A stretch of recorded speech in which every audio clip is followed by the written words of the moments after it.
Então, vou apresentar a nossa palestrante de hoje. Aqui que tenho a informação. Muito obrigada, Larissa, por participar em nossas aulas aqui na Universidade de Varsóvia, no nosso Departamento de Estudos Brasileiros. Estou muito feliz de te encontrar de novo, apesar da pandemia, tempo, distância e, assim, tudo que estamos de novo aqui juntas, assim. Então, eu vou apresentar a nossa palestrante de hoje, que é a professora Larissa, é professora associada do Centro de Artes na Universidade Federal de Pelotas. Possui graduação em Artes Visuais pela Universidade Federal de Pelotas, mestrado em História pela Pontifícia Universidade Católica do Rio Grande do Sul, doutorado em História pela Universidade do Vale do Rio dos Sinos, com período de atuação em estágios de doutoramento na Universidade do Porto, em Portugal, entre os anos de 2005 e 2006, e pós-doutorado em História pelo Centro de Investigação em Ciência Política da Universidade de Évora, Portugal, em 2019. Tem experiência na área de arte e história, com ênfase em teoria histórica e crítica de arte, metodologia de pesquisa e ensino da arte. Possui trabalhos desenvolvidos na área de mobilidade acadêmica da Universidade Federal de Pelotas, orientando estágios de graduação através de convênios com universidades latino-americanas, portuguesas e espanholas. Coordena o grupo multidisciplinar de pesquisa Imaginária Sacra, no Rio Grande do Sul, colaborando com a comunidade paroquial de Pelotas e museus locais no levantamento, catalogação e salvaguarda do patrimônio sacro da cidade e região.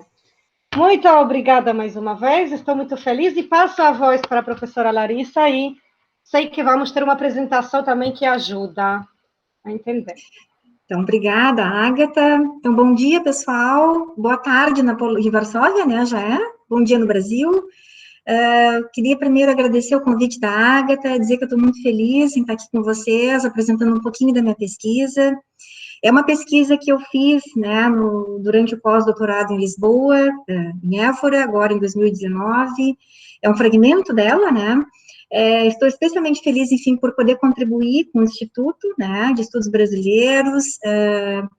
Vejo, assim, que fico grata também pelo interesse de vocês pela cultura brasileira, pela língua também portuguesa, né, e que é tão caro para nós. Então, obrigada, né, a Ágata, colega, né, fomos contemporâneas na Universidade enfim, em Portugal, né, em Évora, né, nos estudos, a Ágata no doutorado, e eu durante esse período no meu pós-doc. Eu fiz uma apresentação, pessoal, para falar um pouco, enfim, né, hoje, como a Ágata já colocou para vocês, e já me apresentou, eu falarei um pouco sobre a cultura do Sul. A minha pesquisa, ela gira em torno, né, de uma questão histórica aqui, especificamente nessa região. Vou mostrar alguns mapas, mas o enfoque realmente dessa pesquisa é a questão cultural, das imagens, né. Então, eu vou compartilhar a apresentação para vocês irem acompanhando e vendo as imagens. Não vou enxergar vocês, né, não sei se todos me entendem, tranquilo? Acho que então, sim. O sotaque da Larissa está muito puro, sim? Acho que não é muito complicado. Eu vou compartilhar a tela, tá? Estou aqui e compartilhar, então, a apresentação. Todos enxergam? Ok? Ainda não vemos. Tá. Então, vamos lá. Deixa eu ver aqui. E agora? Ainda não. Olha que estranho. Agora, vamos ver. Acho que ele leva um tempinho, Ágata. Sim, ele demora sempre um tempinho. Certo. Vamos ver aqui.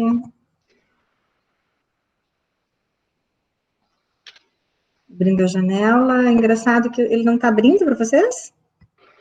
Ainda não, mas que se você tiver problemas, eu também tenho a sua apresentação aberta. E agora? Não? Não, mas funcionou antes, né? Pois é, que estranho. Vamos ver aqui. Eu acho que... Vamos voltar aqui, peraí um pouquinho.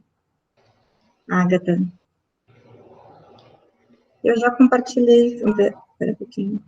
Ah, não é possível compartilhar. Ocorreu um erro ao compartilhar a tela. Ágata? Sim. Ele não tá me Compartilho deixando eu? compartilhar de novo. Pode compartilhar para mim, por favor? Posso.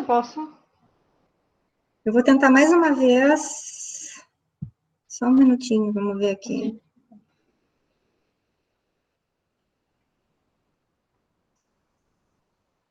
Agora sim. Agora sim. Às vezes é um problema de conexão. Vamos ver aqui. Agora eu vou abrir a apresentação. Estão enxergando? Sim. Tá. A imagem, né? Sim, se você também puder, talvez, colocar lá no formato de apresentação e não apenas Certo, de... certo. Peraí um pouquinho. Que daí... Vocês enxergam melhor. E agora? Sim. Hoje até a gente tinha desculpa, o verbo enxergar. Tivemos hoje, né? Eu falei que os brasileiros adoram o verbo enxergar, que é o verbo ver. Sim, ver. E a Larissa acabou de falar enxergam. Tá, Ok. todos, certo? Tá, enxergando. Bom, agora sim. Estão vendo? Agatha, tá tudo bem? Certo. Sim. Tá. Tá tudo Bom, ótimo. então vou começar. Obrigada, pessoal.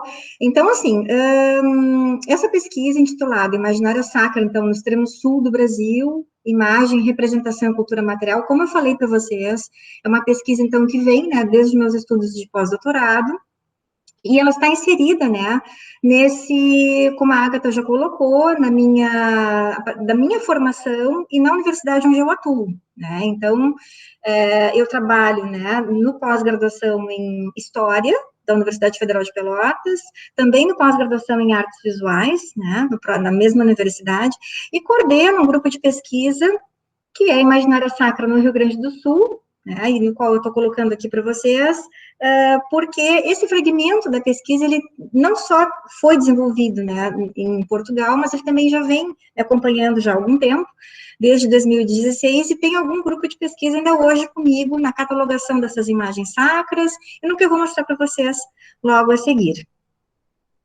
Então, eu quis trazer um mapa, tá? Eu não sei se todos sabem onde fica o Rio Grande do Sul.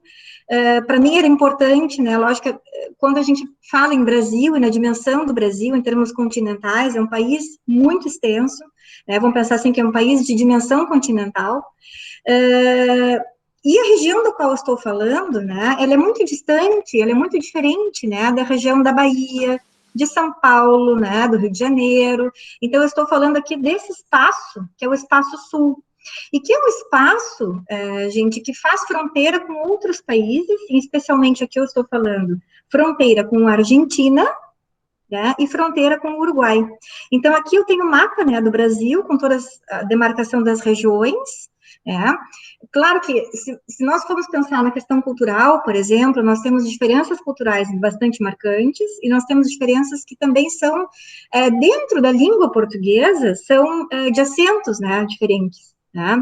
Então, claro, como eu vinha colocando para vocês agora logo no início, nós temos, por exemplo, no Sul, pela questão histórica, uma língua, vamos pensar assim, uma portuguesa que tem alguns elementos, né, que são elementos próprios também da língua espanhola.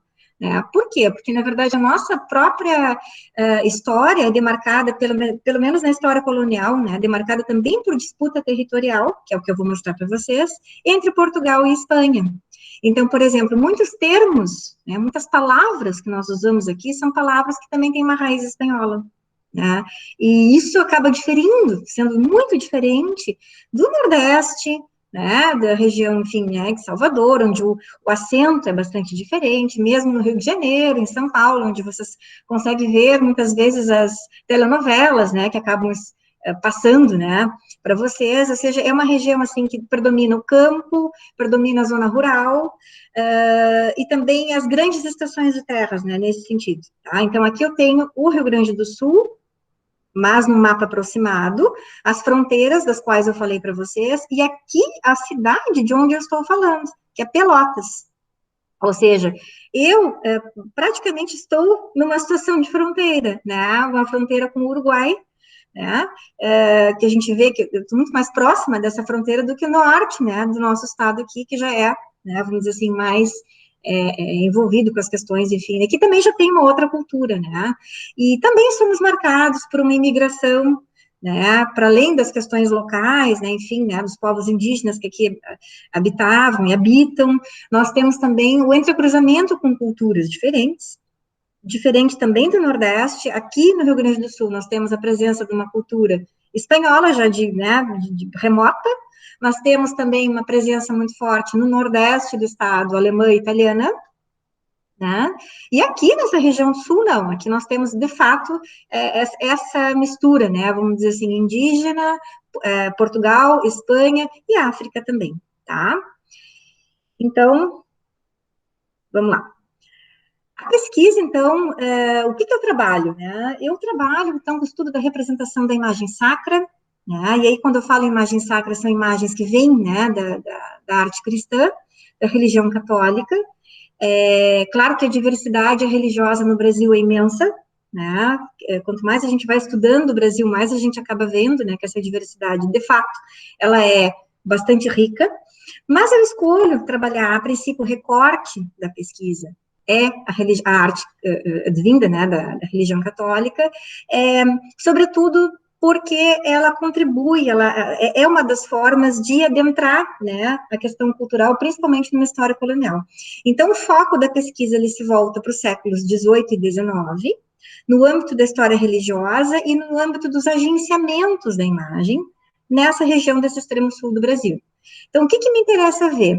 Como que a prática cultural expansionista ibérica, ou seja, desde o século XVI, vem chegando, né, nesse mundo colonial, como que essa prática acaba se repetindo em diferentes locais do mundo, aqui não é diferente, e como que a imagem católica, ela acaba sendo uma forma de, para além das questões de comunicação, uma forma de dominação, de imposição, de trocas culturais, logo de início, né? Principalmente nas questões de aculturação, tá? Então, me interessa ver como que essas imagens, elas chegam ao continente americano, como que elas se misturam, recriam, adaptam e contribuem para ressignificar a sociedade local. Então, logicamente, aqui eu estou trabalhando com a questão temporal e espacial expansionista, ou seja, ela é um período posterior ao século XVI, em termos de história, mas o que fica, né, dessa chegada na região. Nós sabemos, por exemplo, que o Rio Grande do Sul, ele é um espaço de colonização mais tardia.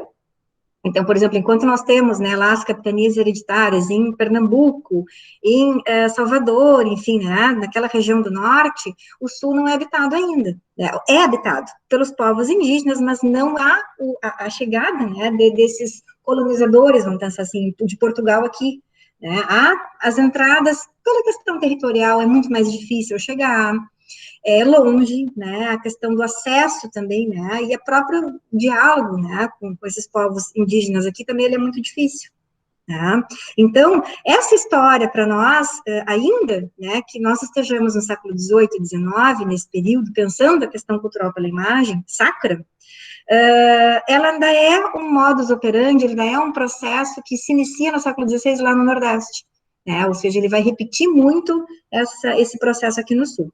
Me interessa também ver um pouco, então, né, a partir disso, a questão da história global, que é hoje um conceito teórico, né, enfim, nosso, na área de história, bastante importante, justamente por isso, pensar a história da expansão portuguesa e as práticas dessa expansão portuguesa em diferentes locais do mundo. E aí, pensar isso também no Sul é bastante importante.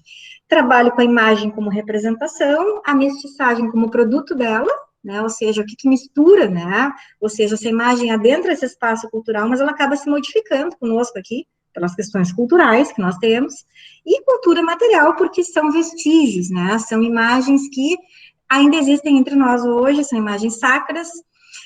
Coincidentemente agora, muitas delas saíram, né, para procissões, vamos pensar assim, né, pedindo proteção para a cidade, em função da pandemia, então é uma prática que acontece muito, né, e elas têm um apelo simbólico muito forte, tá? Então, já comentando com vocês a questão, né, porque a imagem que vem, né, desse século XVI, ou a imagem que vem desse missionarismo, ela é importante, justamente como forma de evangelização e de domínio sobre a sociedade local, né? Já coloquei para vocês que o Sul é uma colonização mais tardia do que o Nordeste, do que o Norte do Brasil, certo? E essas imagens que adentram nesse espaço, muito pelos missionários jesuítas, né, elas vão formar as nossas cidades. Né? Pelotas não é um exemplo bem claro disso, eu vou mostrar para vocês logo em seguida. Tá? Então, aqui um mapa, outro mapa, tá? Então, assim, agora sim, o mapa do século XVII, tá? Do qual vocês, então, estão vendo no canto da direita, certo? De quem está no computador, o mapa da América Latina, no século XVII, e, na esquerda, um mapa dos povos indígenas desse espaço do sul, que são originários desse local. Ágata, tudo bem? Todos me escutam? Sim, sim, sim, tá tudo Tá. certinho, tudo certinho. Então, vai me interrompendo qualquer coisa se a voz não estiver boa. Então, esse mapa aqui, que é o mapa da América Latina, tá? O que a gente consegue observar? Que é um mapa que não tem uma demarcação atual, né? Então, quando eu coloco que é o mapa do século XVI, estou mostrando para vocês que o que importa para mim aqui é por onde é que eles conseguiram fazer as missões, as reduções dos jesuítas, ou seja, o que é uma redução? Uma missão jesuíta é um aldeamento, né, cujo único objetivo era, então,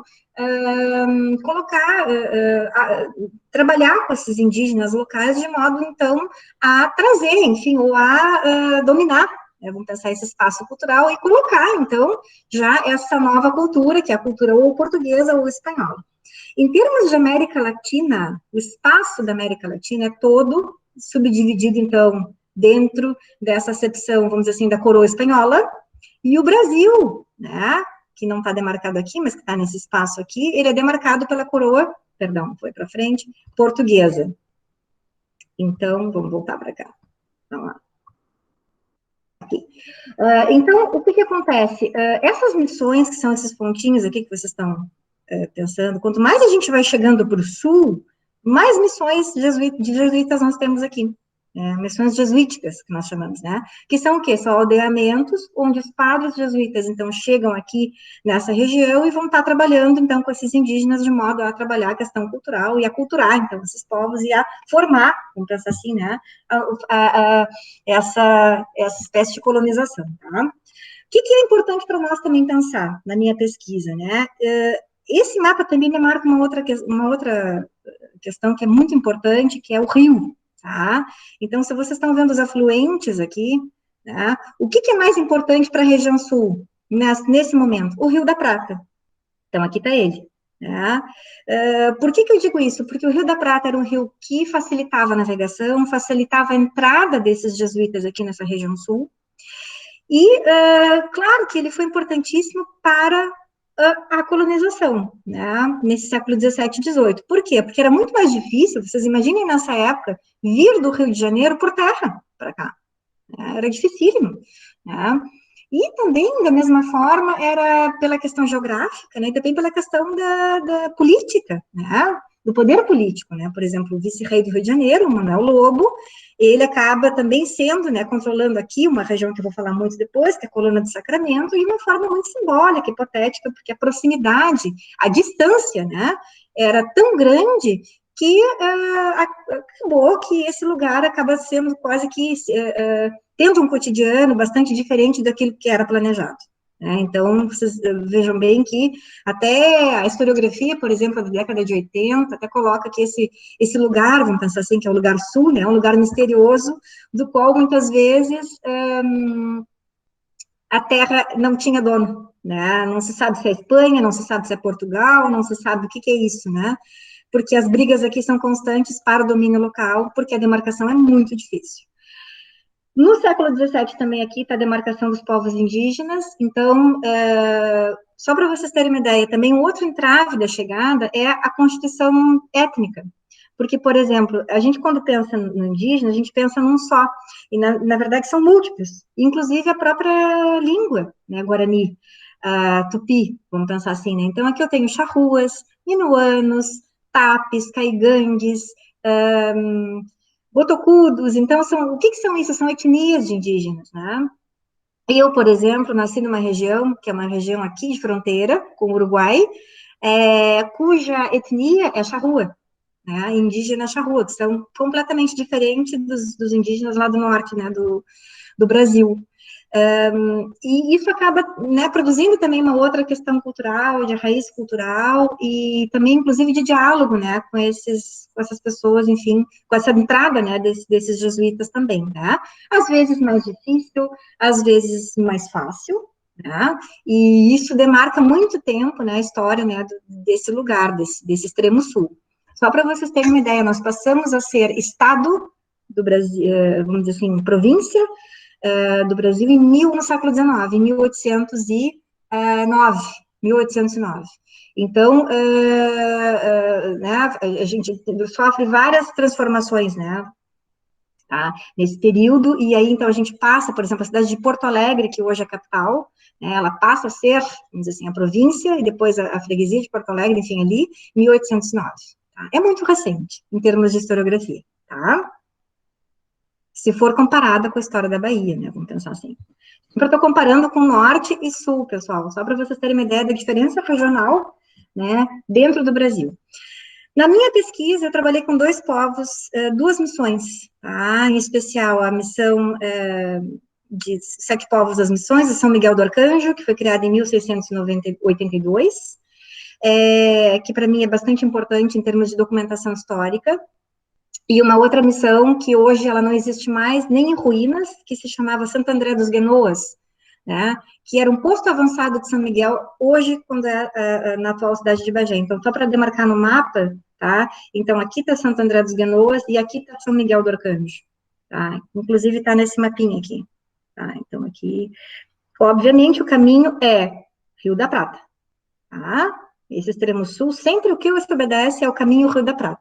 E também uma curiosidade, tá? Rio da Prata, assim se chama, porque se acreditava, né, que o rio era muito rico em prata, né?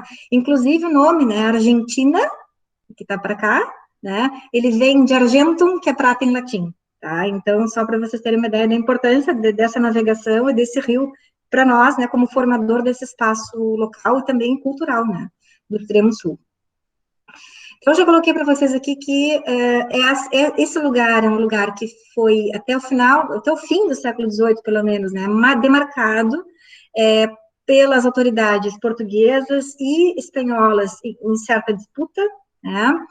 Uma das investidas que ajuda, enfim, a demarcar o território português nesse espaço é a criação de Colônia do Sacramento, já coloquei para vocês, em 1680, em resposta, assim, então, se cria, né, os portugueses criaram a Colônia do Sacramento no Uruguai, hoje Uruguai, então se cria, né, os 7 povos, esse do qual eu falei para vocês, né, justamente nesse norte do estado, pela coroa espanhola, pelos jesuítas espanhóis.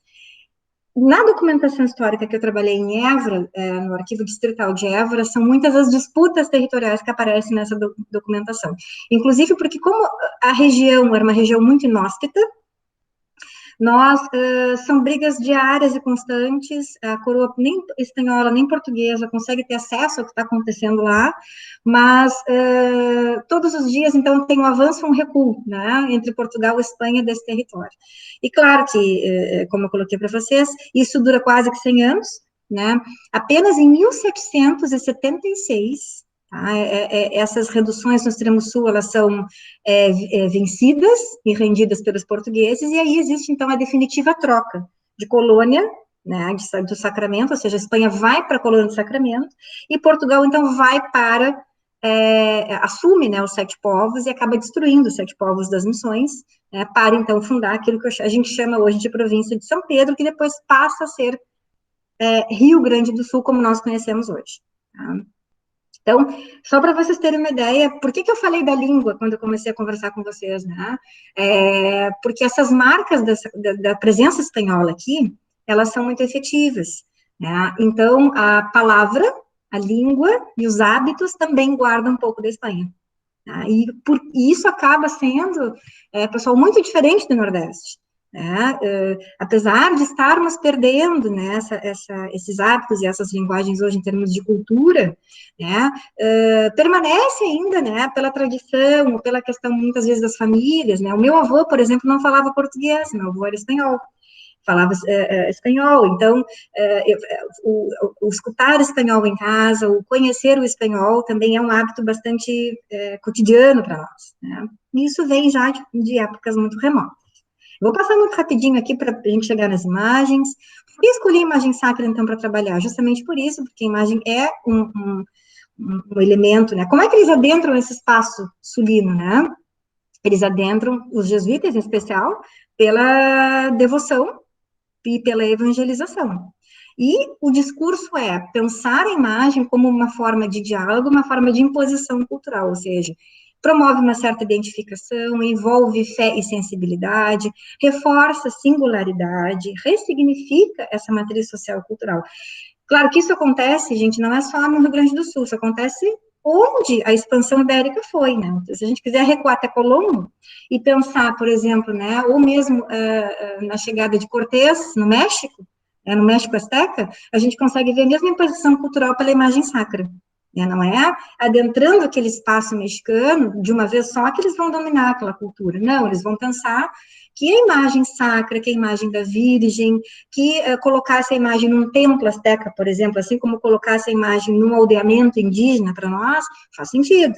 Né? Por quê? Porque eu passo a cultuar, eu passo a acreditar, né, numa outra prática cultural, readequando, né, as minhas bases de identidade. Hoje a gente não pensa num processo de aculturação bruta, né? Nós pensamos que existe uma mistura, né? E essa mistura realmente tem a ver com o processo de diálogo entre os dois lados, tá? Aqui eu vou com questões de história, né, com o Todorov, para pensar que, bom, já coloquei, né, quer dizer assim, contato entre mundos, ele vem desde Colombo, né, e isso responde mais a processos de negociação, quando a gente diz que questões de poder são diálogos, né, não há uma cultura que vai ceder a ponto de não permanecer nada, pelo contrário, né, essas questões elas vão permanecer, desde a língua até os ritos e mitos locais, tá, mas há, né, esse diálogo e essa possibilidade de mistura, até para não se perder a raiz cultural, mas também acaba se impondo, né, sempre outra, tá. No caso da imagem sacra, não é só o gosto estético, né? Muitas vezes eu coloco aqui a imagem feminina, que é a que eu trabalhei em específico, que é a imagem da Virgem, mas a popularidade que essa imagem sacra adquire na América portuguesa e espanhola é gigante, né? Claro que hoje a gente tem um outro panorama, mas até muito pouco tempo atrás, a religião católica no Brasil e na América Latina como um todo, né? Ela é preponderante, né? E isso vem lá de uma história colonial, tá? Já coloquei aqui as questões de devoção, né? Ou seja, o que a devoção acaba mostrando, né? Ela internaliza comportamentos, ela materializa, então, poderes e dispositivos, né? Capaz de pensar o sentido e o sucesso que essa imagem vai ter, como eu coloquei para vocês. Ou seja, não é à toa. Claro que o Brasil, por exemplo, em termos de colonização portuguesa, ele vai se formando por feitorias, né? O extremo sul tem uma história um pouquinho diferente, eu estou contando para vocês, ele vai se formando a partir de guerras entre a coroa portuguesa e espanhola.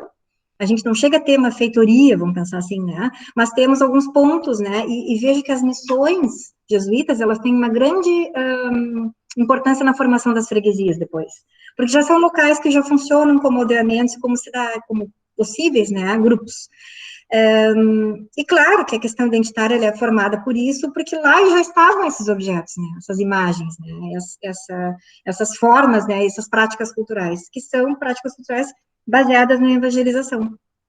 Então, aqui eu coloco um pouco o trabalho, né, da Maria de Deus Manso, que me orientou também nessa pesquisa, quando ela diz que o significado de conversão do infiel, ele assume um significado especial, porque ele vai trazer essa possibilidade a expansão em si, ela é mobilizada pela também questão católica, né? Tanto é que um dos autores que nós trabalhamos muito, que é o Sérgio Gruzinski, vai falar em monarquia católica, né? Por quê? Porque, na verdade, eles vão estar baseando, um braço, né, do poder é a questão católica e é a questão da imagem também trazida para esses espaços, tá? Então, aqui eu já coloquei no encontro de culturas como legado missionário, né, ou seja, eu já coloquei para vocês que a própria noção, as noções, né, de aculturação e assimilação desse cristianismo, elas não são duras, ou seja, para cada imagem que nós recebemos aqui, existe uma construção dessa imagem específica, que vai lidar com alguns elementos étnicos ou indígenas, ou de elementos anexados à imagem, ou elementos, ou a mudança, né, dessa imagem depois de uma reconfiguração, né, mesmo pela questão da cor, ou mesmo pela questão da tipologia, né, da tipologia. Claro que a gente reconhece muitas vezes, né, a liturgia pela construção dessa imagem em termos de Concílio de Trento, vamos pensar assim, né, mas existem diferenças, tá? Essa diferença vai demarcar, então, esse legado missionário e o caráter híbrido que elas vão assumir, tá? Então, aqui eu costumo trabalhar sempre com o conceito de imagem, que vem de um autor chamado William Mitchell, que diz o seguinte: às vezes o mundo, ele não precisa depender, né, de uma consciência sobre, enfim, de uma consciência, né, o mundo vai existir sempre, mesmo que nós não estejamos aqui, mas as imagens no mundo, claramente, sim. O que isso quer dizer? Que, na verdade, a atribuição de significado sobre a imagem somos nós que damos também. Por mais que nós modifiquemos essa imagem, essa atribuição de significado, ela vai ser sempre importante. Então, aqui só um exemplo simples do que eu trabalho, tá? Então, aqui eu tenho uma imagem da Imaculada Conceição, que é uma imagem que está hoje no Museu de Évora, tá? E aqui eu tenho uma imagem feita pelos indígenas nesse lugar, que eu já coloquei para vocês, que é uma imagem que veio de São Miguel do Arcanjo, né? Nesse extremo sul. O que a gente observa, né? Que o próprio aspecto litúrgico que dita a regra de manufatura da imagem, ele é o mesmo, né? Então, nós recuamos lá, né, para pensar a Imaculada Conceição como uma construção, enfim, discursiva que vem do século XIII, vem de uma cronística medieval, né? Que é pensar as mãos em constante oração, a sensação de estar ascendendo aos céus. Então, nós temos uma nomenclatura para fazer uma Imaculada Conceição que é sempre a mesma. Aos pés, nós temos anjos, né? Então, aqui, repetem aqui. E o que a gente consegue ver como diferença, né? Obviamente, já direto, a gente já consegue ver a etnia, né? Aqui eu tenho uma imagem ariana, de certa forma, né? Que é marcada, enfim, pelos traços étnicos locais portuguesa, né? Aqui eu tenho uma indígena, né? Claro que o que eu consigo ver? O cabelo, né, que é um cabelo também escuro, liso, né, que ele, né, escorre sobre os ombros. Eu tenho demarcadamente a cor da peça, apesar de estar aqui em preto e branco, não vou conseguir mostrar para vocês a colorida, é uma imagem imensa, em tamanho natural, a de Évora é um pouco menor, né, mas a Virgem Guarani, carinhosamente chamada pela Virgem Guarani, aqui, ela tem os traços guaranis, né, que é a etnia guarani, né, a etnia indígena local. Os anjinhos também são guaranis, né? A gente consegue observar que eles são indígenas, né? E o que a gente vê, então, aqui? Um processo de identificação cultural que acontece pela imagem. Tá? Então, esses processos de apropriação, de ressignificação, recriação da imagem, eles são constantes. E eles não são só nossos, né? A gente vai ver a Virgem Chinesa, em Macau, nós vamos ver, por exemplo, o conjunto de cristos chineses que vão chegar em Cachoeira do Campo, na Bahia, e que são chineses, vão parar em Cachoeira do Campo, né? Talvez até pela própria circulação que essa imagem tem, né? Aquilo que a gente chama de agenciamento. Tá? Mas esse exemplo característico, né, é um exemplo muito importante na pesquisa, porque é isso que eu busco, né? Eu busco perceber como os traços culturais eles podem ser diferentes em diferentes locais, né? E para mim, nesse caso, esse extremo sul, pensando, né, na relação, enfim, com os indígenas locais, a própria relação, né, missioneira, né? Uma curiosidade também, essa imagem, né, chamada hoje de Virgem Guarani, ela está no Museu Jesuíta, né, na Unicinos, ela estava no Museu de Santo Ângelo, há uns anos atrás teve uma catástrofe temporal, ela sofreu um certo dano, e hoje ela se encontra no Museu de Jesuíta em São Leopoldo. E ela é um dos exemplos que se localizava, enfim, dentro, né, da igreja da matriz desse aldeamento jesuíta. Então, já coloquei para vocês, né, quer dizer, além dessas questões, né, de hibridismo que aparecem na imagem, a chegada dessas imagens, né, aqui no Brasil, ela sempre foi muito importante, ela faz parte de um projeto expansionista. Nós temos o registro desde Nóbrega, né, do nosso grande jesuíta, o jesuíta que chega primeiro, né, pedindo, né, ornamentos, capas, altares, imagens, crucifixos, tudo que, né, que puder, o que mais se puder trazer, justamente porque para um domínio cultural ou para uma negociação, processo de negociação, tá? E o que eu encontrei, né, dentro, né, desse discurso que eu coloquei para vocês logo no iniciozinho da apresentação, que era um discurso que demonstrava, enfim, essa guerra, né, entre jesuítas, entre a coroa portuguesa e a coroa espanhola.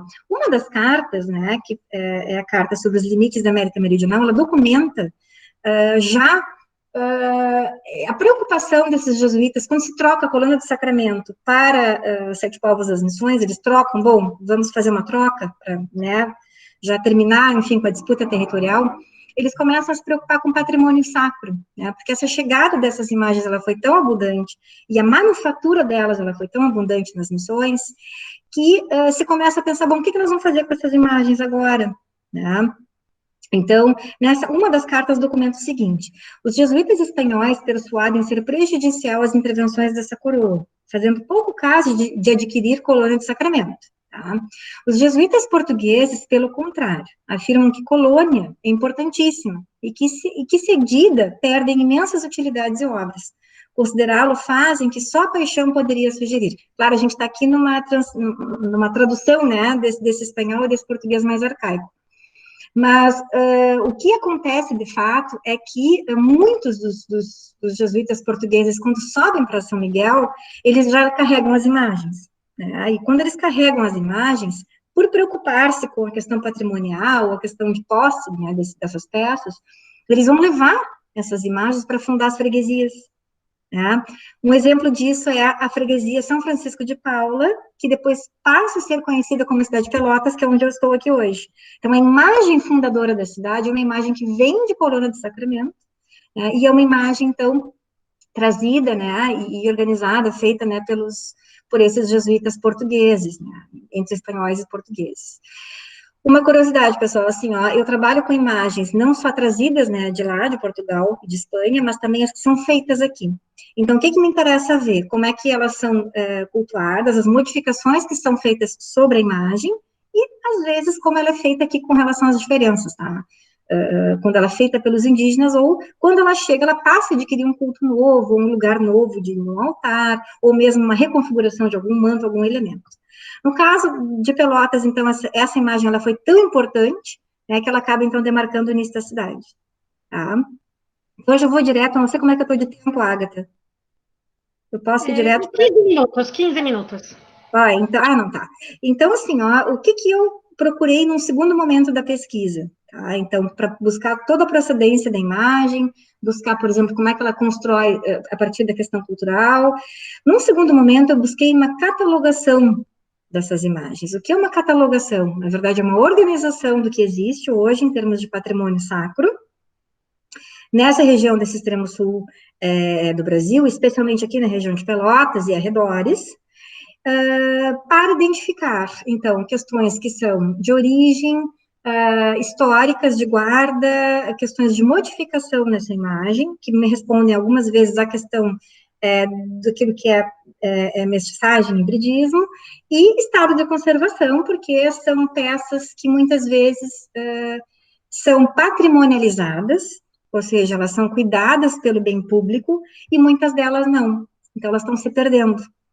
Então, como eu coloquei para vocês logo no início da apresentação, a relação cultural, a questão cultural ela é muito importante, porque as próximas gerações, né, ao não conhecer o objeto, ou talvez não conhecer a organização, enfim, dessa cultura material, ela vai se perder, não só em termos de história, mas de valorização, enfim, né, desse espaço.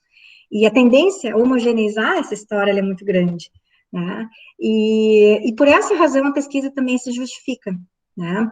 Então, aqui, por exemplo, eu coloquei algum pedacinho dos acervos que eu coloquei, então, alguns acervos são patrimonializados, como eu digo, né, são as catedrais, são alguns museus, alguns hospitais, né, eu aqui coloquei a Beneficência Portuguesa, né, de Pelotas, que fez parte também do meu doutorado, por exemplo, mas também a Santa Casa, mas às vezes eu encontro peças que são peças em museus locais que não têm, são particulares, são privados e são, às vezes, iniciativa de famílias, muitas peças perdidas, algumas, né, cuja dimensão é muito variada, o estado de conservação é variado, mas também corre grande risco, tá? Então, nesse período, junto a essa documentação mais prática da pesquisa, né, é importante o que eu pesquisei, enfim, na Universidade de Évora, então, quanto cartas e origem desses manuscritos, tá? Indícios que puderam marcar ou demarcar a presença e o uso dessas imagens, tá? Então, isso é um braço da cultura material também. Eu sempre costumo dizer para os meus alunos na aula de história que a gente não consegue analisar a imagem sem cultura material, porque ela tem um suporte. Trabalhando com estatuária, né, com imaginária, impossível, né, assim, porque a gente está lidando o tempo todo com as questões, né, de circulação. E o que acontece com essas imagens hoje, né? Como muitas delas não fazem parte de museu, elas estão em uso. Então, muitas vezes eu chego na igreja, eu chego nos locais de culto, né, enfim, o ano de 2019, né, foi específico disso, e a imagem não está mais lá, ela está em procissão. Ela, às vezes, tem velas, né, ao redor dela, então ela está quase sendo queimada, né, pelo fogo. Então, são várias situações, né, de encontrar essas imagens, que são imagens bastante antigas, e que elas têm um uso permanente, né. Esse ano especial da pandemia, elas não...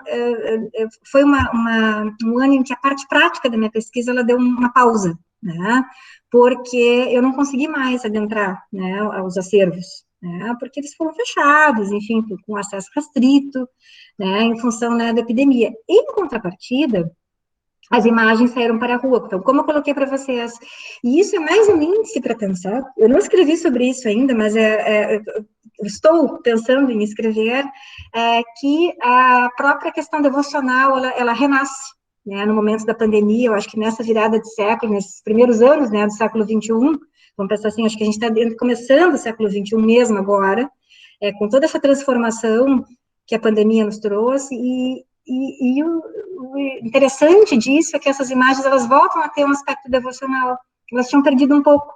Então, por exemplo, só para vocês terem uma ideia, a imagem de São Francisco de Paula, ela saiu em cortejo, né, numa carreata, não mais as pessoas não podem se aglomerar, mas ela sai em carreata por toda a cidade, né, para abençoar a cidade, como eu coloquei para vocês. Isso aconteceu aqui em Pelotas, mas também aconteceu na Bahia, logo no início da pandemia, com uma imagem de Cristo do século XVI.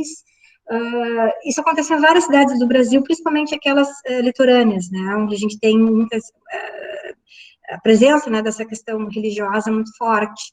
E conosco não foi diferente. Então, eu vejo que existe uma reatualização devocional, né, que a pandemia trouxe, em termos de uso dessa imagem, que é uma coisa interessante de observar hoje, e que vai realmente compor, né, uma nova escrita dessa pesquisa, né. Aqui alguns locais de pesquisa, tá? Aqui eu disse para vocês, né, o que é patrimonializado, o que não é. Estou só lidando aqui com Pelotas. Eu hoje, no grupo de pesquisa, estou eu, porque já é a minha, né, formação, enfim, e dissidência do pós-doc, mas eu tenho 2 alunos bolsistas que me ajudam nessa caminhada. Estamos parados, porque não podemos trabalhar, enfim, com deslocamento agora, nesse momento. Aqui alguns locais, tá? E algumas imagens, tá? Então, eu só queria chamar a atenção para vocês que a São Francisco de Paula é essa aqui. Ela é totalmente espanhola, gente, assim, a gente consegue observar bem essa presença hispânica na imagem, né? Mas são várias, né? E a gente trabalha muito com as questões de catalogação, que é um trabalho mais, aqui como a gente diz no Brasil, é um trabalho mais braçal, né, ele leva tempo, e a equipe é muito grande, já foi muito grande, aí os alunos vão se formando na universidade, vão indo embora, e aí eu tenho que fazer um novo treinamento com quem está chegando, mas nós temos contribuição, é uma pesquisa multidisciplinar, né, porque nós temos contribuição do pessoal da conservação, das artes, da história, então nós trabalhamos juntos, né, às vezes para organizar um pouco desse processo de levantamento mesmo. E eu só queria concluir quase, né, mostrando então as diferenças culturais. Então, o que eu queria mostrar para vocês aqui? Essa igreja é uma igreja do Porto, tá? mas não Porto por proximidade com a região do Porto, em Portugal. É Porto porque é uma região portuária na cidade. Pelotas, ele é banhada, né, por 2 arroios grandes, que são o Arroio, né, o Lago Santa Bárbara, que está próximo à Lagoa dos Patos, tá? É o Arroio Santa Bárbara e a Lagoa Mirim, tá? Então, existe uma região em Pelotas, que é uma região que vai ser banhada por essa lagoa, pela água, né, portuária, de navegação, e que vai desembocar, inclusive, no Rio da Prata, tá? Então, aqui, eu só queria chamar a atenção para esses altares, porque a presença de âncoras, tá? Ela é constante, às vezes nós temos alguns elementos, né, que fogem um pouco do elemento sacro, né, tudo bem que o peixe é um elemento sacro, mas às vezes ele vai além dele, né, mostra alguns motivos marinhos, tá? É interessante também. Inclusive, essa Nossa Senhora dos Navegantes, que está aqui embaixo, né, eu queria chamar a atenção, aqui na foto não dá para ver muito bem, mas a própria cor do manto, né, dessa Nossa Senhora dos Navegantes foi repintada várias vezes. Ela é uma cor que vai lembrar, né, ou seja, está muito próxima à cor do manto, né, de uma entidade africana, que é a Iemanjá, né, e que Pelotas também pela própria construção histórica, enfim, do período das charqueadas, das grandes fazendas, nós temos uma presença africana aqui também muito grande, né, e quando a Nossa Senhora dos Navegantes saía em procissão, ela também, por vezes, encontrava procissão de Iemanjá, né, numa mesma cidade. Então, só para vocês terem ideia de como que esse sincretismo, né, acaba aparecendo, como é que existe um diálogo, né, que é também fruto de uma negociação, e existem elementos que vão aparecer tanto de um lado quanto de outro, tá? Então, aqui eu chamo a atenção para a âncora, eu chamo a atenção para o manto da Nossa Senhora dos Navegantes, que é azul. Azul, costumamos dizer aqui o azul Iemanjá, tá? Algumas da minha publicação, das nossas publicações no grupo, depois se o pessoal quiser interessar, né, em buscar mais referência. A nossa catalogação, documentação, aqui está muito pequenininho, mas para cada imagem dessas a gente tem um fichário, né, então ele é bem longuinho, né, e esse fichário realmente ele vai dar conta, né, de tipologia, título, autoria, quando houver, data, técnica, dimensão, origem, né, de onde ela vem, a procedência, né, enfim, e o local de guarda, né, onde é que ela está agora, né. E claro que hoje, né, eu sempre volto no mesmo ponto. Para mim, é muito importante pensar na salvaguarda dos objetos. Aí volta à cultura material, né? Por que é tão importante? Para pensar na questão não só histórica, mas a questão cultural, né, regional. Então, óbvio, não cabe ao juízo de valor nem sobre a peça, nem sobre a questão litúrgica, nem sobre a questão religiosa, mas como aspectos também que envolvem memória, né? Então, aqui algumas, tá? Aqui na Santa Casa de Misericórdia, né? Essa aqui, ela é uma imagem que ela está na igreja do hospital. Essa, sim, ela é totalmente portuguesa, foi trazida de Portugal. Eu só chamo a atenção para uma das diferenças, né, que eu costumo ver em Portugal e aqui no Brasil eu já vejo, talvez por um artífice, enfim, algum, né, que tenha organizado a imagem, né. Normalmente em Portugal, tanto a pintura quanto a estatuária da Misericórdia, ela é ladeada, né, especialmente a pintura, por personagens, ou sujeitos que são sujeitos de uma aristocracia, ou mesmo de uma realeza, né? E aqui, essa Misericórdia que me chama a atenção, talvez a própria inserção desses dois sujeitos aqui, né, pequenininhos, aqui não dá para ver muito, mas são pessoas do povo. E isso, para amantes da Misericórdia, é uma diferença interessante, né? Talvez pela organização da peça, por ter vindo direto para cá, né, ou por ter, talvez, um outro anexo, isso é uma coisa para se pensar, mas há uma diferença original, né, da Misericórdia portuguesa para que está aqui. Outra Imaculada Conceição, essa sim, na nossa catedral, São Francisco de Paula. Lembrem que eu comentei com vocês, São Francisco de Paula é a freguesia, né, é quando a gente tem a origem do primeiro aldeamento, primeira freguesia na cidade, que começa com, então, a chegada, né, dessa imagem, né, de São Francisco de Paula, trazida, então, por esses jesuítas portugueses que estavam em Colônia dos Sacramentos, tá? Então, essa imagem tem muito pouca alteração, que eu queria chamar para isso, diferente da Nossa Senhora dos Navegantes, tá? que tem muitas alterações, algumas delas com a imagem, enfim, do manto e etc. Essa aqui tem pouca alteração. É portuguesa. Nossa Senhora da Boa Morte, não sei se conhecem alguns esse culto da Boa Morte, é uma imagem, então, que é trazida, o culto da Boa Morte é um culto trazido por um padre jesuíta, chamado Gabriel de Malagrida, é um padre que traz esse culto da Boa Morte para a Cachoeira do Campo, na Bahia, e depois, essa imagem aqui, ela vem realmente da Bahia, ela é um presente dada para uma ex-escrava alforreada aqui no Rio Grande do Sul, chamada Luciana Leotina de Araújo, e ela ganha a imagem, né, ela já, enfim, né, já não é mais escrava, já é alforreada, e ela é muito popular na cidade para trabalhar questões místicas, e ela acaba depois presenteando essa imagem para a Catedral São Francisco de Paula.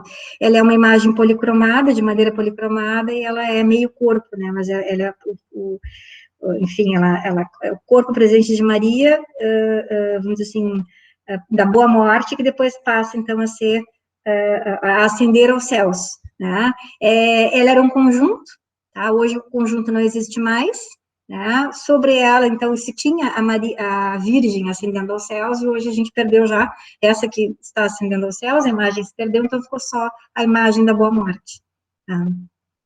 Na entrada dessa igreja. Alguma documentação escrita da pesquisa, né?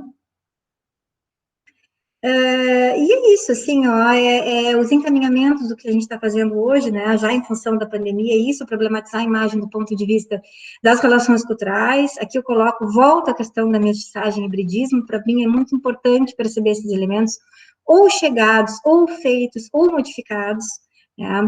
Enfatizo também a presença dessas imagens como construção, né, de uma questão cultural específica do Rio Grande do Sul, específica desse espaço sulino, apesar de que é uma prática que vem, né, que a gente herda, né, uma herança desse expansionismo, né, ibérico, mas que acaba valorizando, hoje ela constitui um patrimônio sacro regional, que para nós é importantíssimo e vamos pensar assim, que é fundamental que a gente não perca, né, como história regional, enfim, como história, também parte da história do Brasil.